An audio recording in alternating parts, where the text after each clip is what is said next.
కరీంనగర్ జిల్లా చొప్పదండి నియోజకవర్గాన్ని అన్ని విధాలా అభివృద్ధి చేస్తాం, ఎడ్యుకేషన్, ఇరిగేషన్ హబ్గా తీర్చిదిద్దుతామని ఎమ్మెల్యే మేడిపల్లి సత్యం చెప్పారు. చాకుంట గ్రామంలో పలు అభివృద్ధి పనులకు ఎమ్మెల్యే మేడిపల్లి సత్యం, జిల్లా కలెక్టర్ పమేల సత్పతి శంకుస్థాపన చేశారు. నియోజకవర్గంలోని పెండింగ్ పనులన్నింటినీ పూర్తి చేసి మోడల్ నియోజకవర్గంగా మారుస్తామని ఎమ్మెల్యే చెప్పారు. ఉపాధి హామీ పథకం ద్వారా రైతు పొలం వద్ద షెడ్ నిర్మాణాన్ని ఎమ్మెల్యే కలెక్టర్ ప్రారంభించారు. ఉత్తమ రైతు సత్యనారాయణ రెడ్డిని ఉపాధి హామీ కూలీని సత్కరించారు.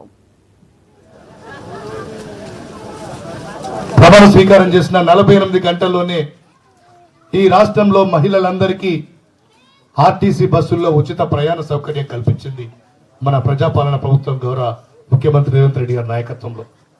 అంతేకాదు 1200 రూపాయలటువంటి సిలిండర్ను 500 రూపాయలకు తగ్గించి ఈరోజు 500 రూపాయలకే సిలిండర్ ఇస్తున్నటువంటి మన ప్రభుత్వం. 200 యూనిట్ల లోపు కరెంటు కాల్చుకునే ప్రతి పేదోడికి ₹1 కరెంటు బిల్లు కట్టకుండా ఉచితంగా కరెంట్ ఇస్తుంది కాంగ్రెస్ పార్టీ ప్రభుత్వం. ఈ దేశంలో 29 రాష్ట్రాల్లో ఎక్కడా లేని విధంగా 2 లక్షల రూపాయల లోపు రైతులకు రుణమాఫీ చేసింది ఘనత కేవలం ఒక తెలంగాణ రాష్ట్ర ప్రభుత్వానిదే. ఎక్కడ కూడా ఇంత పెద్ద మొత్తంలో ఏక మొత్తంలో 2 లక్షల రుణమాఫీ ఏ రాష్ట్రంలో జరగలేదు, ఇక భవిష్యత్తులో జరగదు కూడా. అట్లాంటి గొప్ప పని మన ప్రజాపాలన తీసుకొచ్చినాక మన ప్రభుత్వం తీసుకొచ్చింది ప్రతి రైతు సోదరునికి. అంతేకాదు సన్న వడ్లకు 500 రూపాయల బోనస్.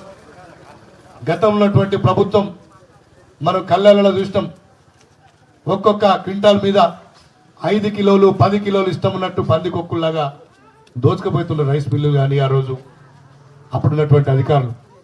నేను జిల్లా కలెక్టర్ గారి దృష్టికి తీసుకెళ్లిన మన జిల్లాలో ఎక్కడ కూడా కట్టింగ్ లేకుండా